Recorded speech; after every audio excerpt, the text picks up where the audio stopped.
Итак, еще один лекционный курс 380-56 для магистров специальности дизайн 540401. Называется он Sound Design.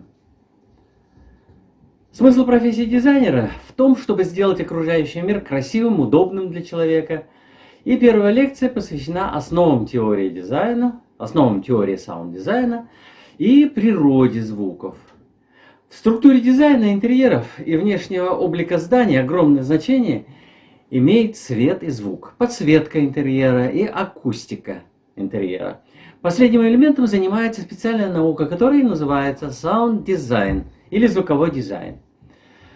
Это процесс определения, управления и создания акустической атмосферы здания или интерьера, создание звуковых фонов для релаксации и отдыха, изучение природы звуков, влияющих на настроение человека, а также изучение звукошумовых эффектов.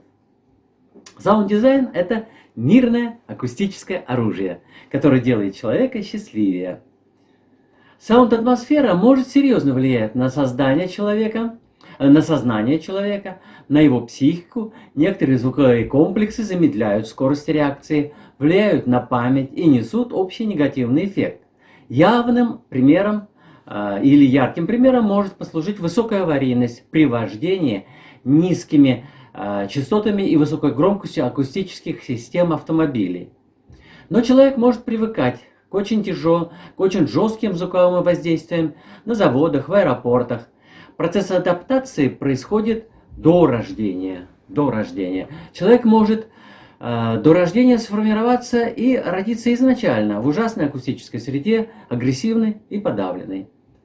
Первая информация, которую получает эмбрион человека до рождения, это звуки, на которые он реагирует, впитывает еще в утробе матери. Здесь он формирует основу мышления. Рождается человек с первоначальными способностями различать опасные звуки, благоприятные звучания. Предположительно, закладывается возможность распознавать речь, ту, которую он слышит. Поэтому понятны трудности изучения иностранных языков в замкнутых средах, но открывается понимание возможности готовить интеллект человека или будущего наследника, транслируя ему в течение 9 месяцев классическую музыку, академическое звучание, иностранные языки и так далее. Звуковой дизайн используется в различных областях жизни. В медицине, в маркетинге продаж, для презентации в дизайне и в индустрии МОК, для показа коллекций, включая телевизионное производство, кинопроизводство, театр, звукозапись и живое исполнение, а также в искусстве звука и в постпродакшн при разработке компьютерных игр и так далее. Постпродакшн – это черновой или чистовой монтаж. Это процесс доработки, сортирования удачных дублей и склейки.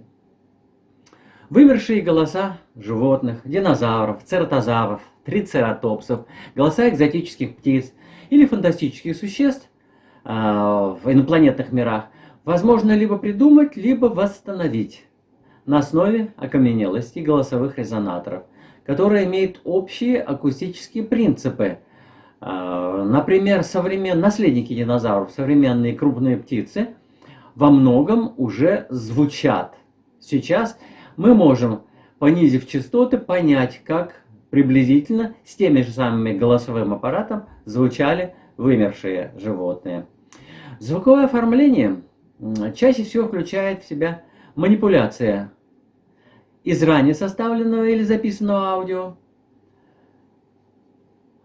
а также подборка, комплектация различных звуковых эффектов, доработка записанного аудио, доработка с сложными компьютерными программами. Это тонкая работа по управлению чувствами, эмоциями зрителя.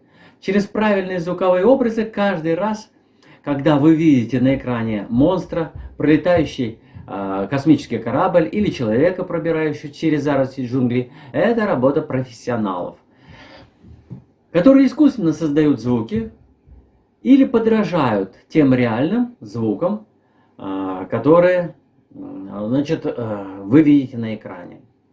Мир саунд-дизайна многократно увеличился за последние 10 лет и стал одним из самых перспективных направлений. Благодаря развитию моушн-дизайна, компьютерной графики, интерактивного медиа, а также компьютерных игр появилось большое количество рабочих мест для вас.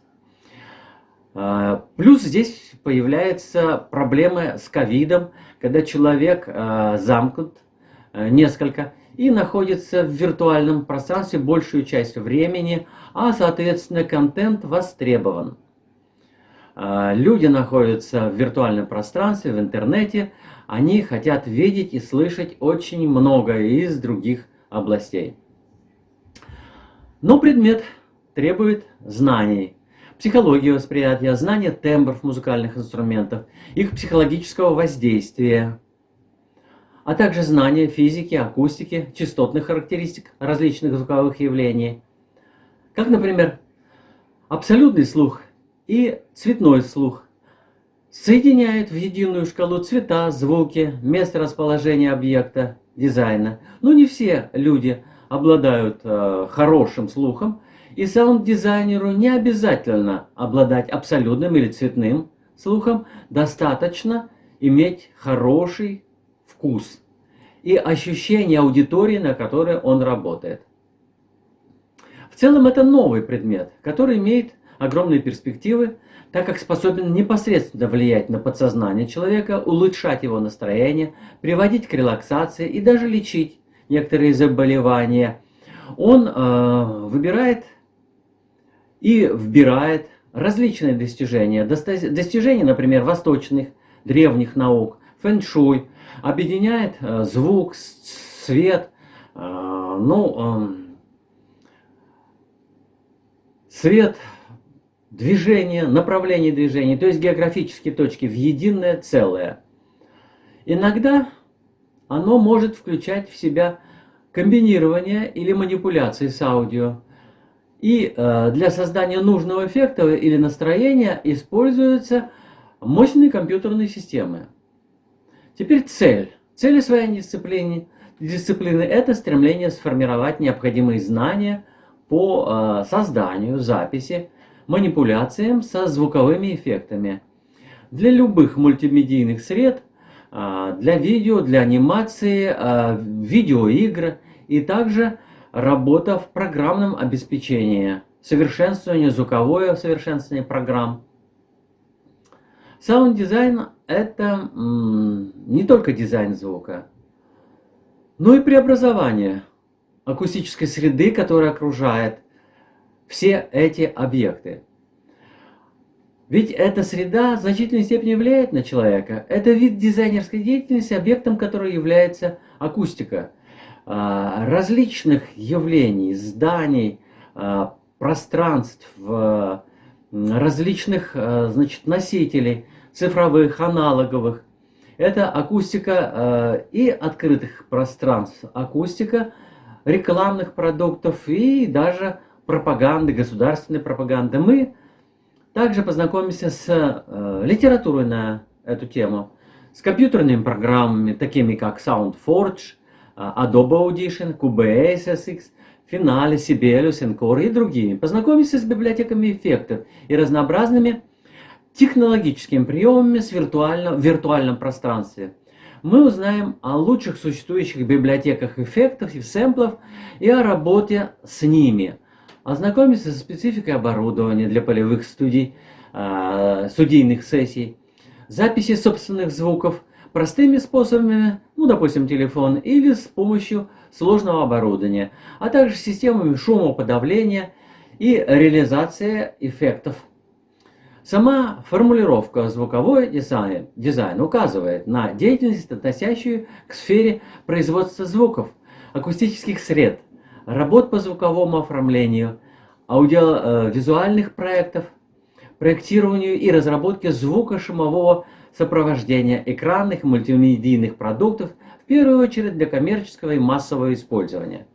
Звуковой дизайн в экранных искусствах Это вид творческой деятельности по моделированию звуковых пространств и созданию специальных звуковых эффектов на экранах в мультимедийных произведениях. Благодаря возможностям новейшей аппаратуры, мощных компьютерных систем, звукозапись и обработка звука перешли на новый уровень, при котором стало возможным не только точное звуковоспроизведение, но и высококачественное моделирование звука, создание необычных звуковых элементов с помощью синтеза и обработки. Появились возможности, когда компьютер виртуализирует все. Реальных животных, реальных исполнителей на различных инструментах. Компьютер может точно изобразить флейту с помощью сэмплов и исполнять те же самые партии, которые исполняет гениальный исполнитель, допустим, на фортепиано или скрипке, самостоятельно и в 2 раза быстрее. То, что не может человеческие руки и не могут человеческие возможности, может сделать компьютер. Но у компьютера нет самого главного. Исполнитель передает душу. Вот те трудности, которые он преодолевает, порождают сопереживание. И ты, человек, на самом деле, во многом как бы сопереживает гениальному исполнителю. Так что исполнительское искусство не исчезнет. Но в некоторых случаях, когда симфонический оркестр дорог, его можно будет заменить вполне виртуальным оркестром, что лично я и порой делаю. Эффектные взрывы, допустим, возможные фантастические машины, звуки, голоса монстров, фоновые атмосферы планет, ну, допустим, кинофильм «Аватар», батальные звуки, сражения в далеких галактиках.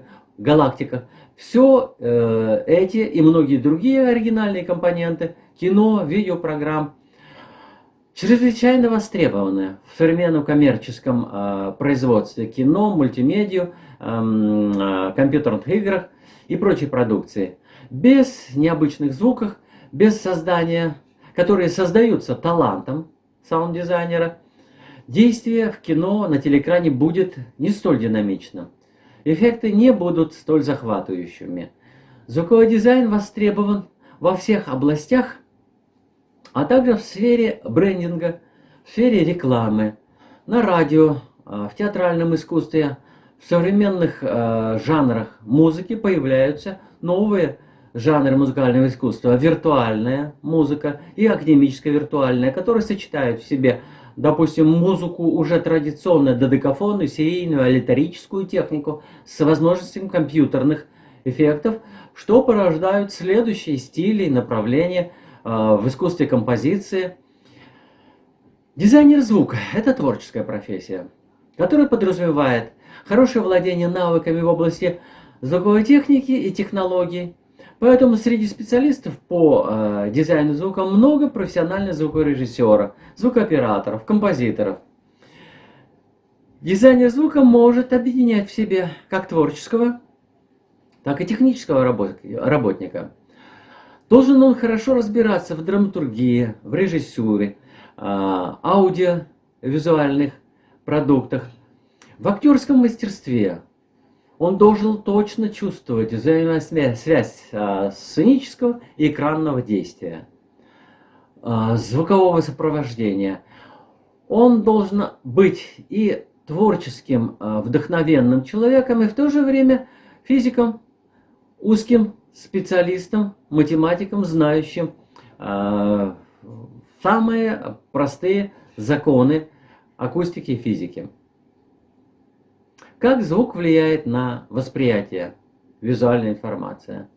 Это огромный сложный вопрос. И в компетенцию специалиста по звуковому дизайну входит знание и понимание особенностей рынка аудиовизуального искусства, особенности психологии восприятия экранной продукции, профессиональное чутье, коммуникабельность и многие качества необходимы для прекрасного саунд-дизайнера. Теперь несколько слов о постпродакшене.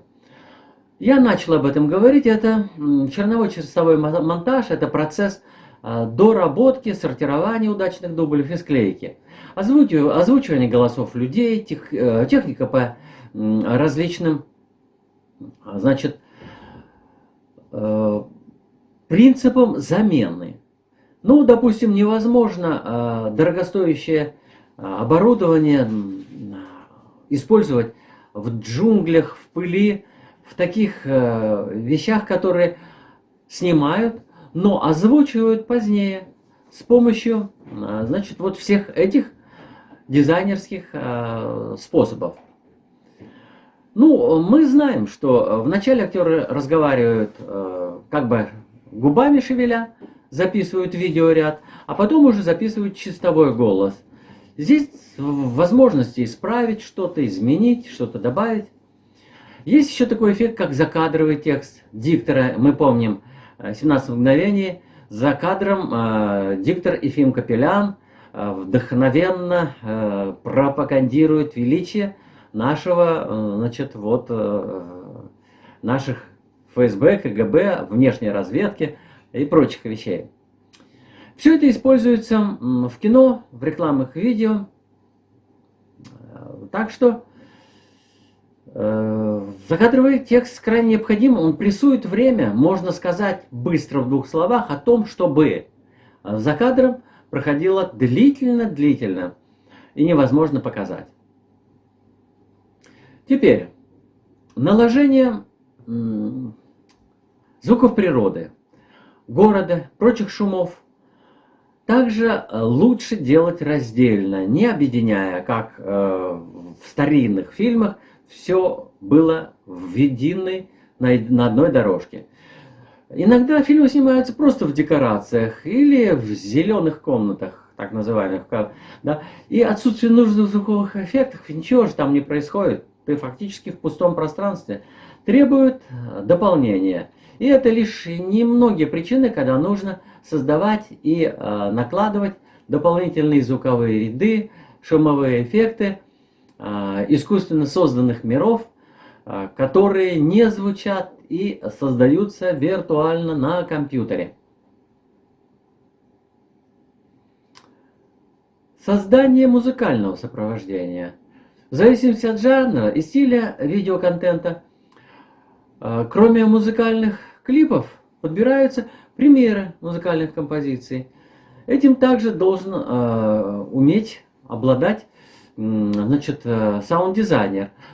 Но он предлагает варианты для утверждения, передает композитору, который уже специалист в более узкой области и выбирает стиль, направление, качество, или сам пишет композитор музыку, соответствующую данным эпохе, направлению.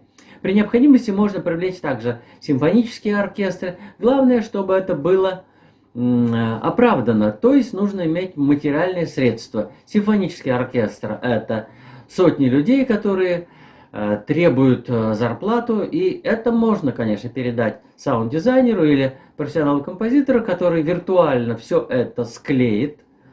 Но реальный симфонический оркестр, он все равно глубже. И, допустим, голливудские фильмы очень часто звучат с реальными оркестрами, а в странах с бедным бюджетом, конечно же, все это заменяется на синтезаторы или, в крайнем случае, это максимум, что они могут сделать, это вот сэмплирование, создание псевдосимфонического оркестра.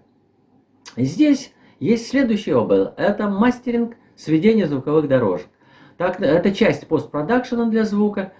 Это умение соединить различные дорожки в целое, которые бы психологически влияли хорошо. На любом, значит, в любом фильме, как бы он ни был сделан, требуется в значительной степени соединять или выводить вперед такие элементы, как, допустим, голос героя, текст, симфоническое звучание, музыка или шумы, которые окружают человека. И здесь очень важно сделать правильный баланс. И важно иметь специалиста, который грамотно расставит эти звуковые дорожки, сделает акценты, и чтобы они звучали целостно. Кроме того, сведение мастеринг на профессиональном уровне позволяет оптимизировать звук таким образом, что звуковой ряд будет хорошо звучать и на старом телевизоре пенсионера, и на дорогих аудиосистемах, и супер оборудовании, которые работают в кинотеатрах и прочее. Ну вот на этом моменте я заканчиваю первую лекцию. Значит, продолжение лекции вы сможете послушать. Надо еще помнить, что это не только гуманитарный проект, но это и коммерческий проект. Ссылки на, значит, полную лекционную версию вы найдете ниже. Вы можете приобрести полный лекционный курс за определенную плату. А на этом я прощаюсь с вами до следующих лекций. Счастья, здоровья, всего доброго.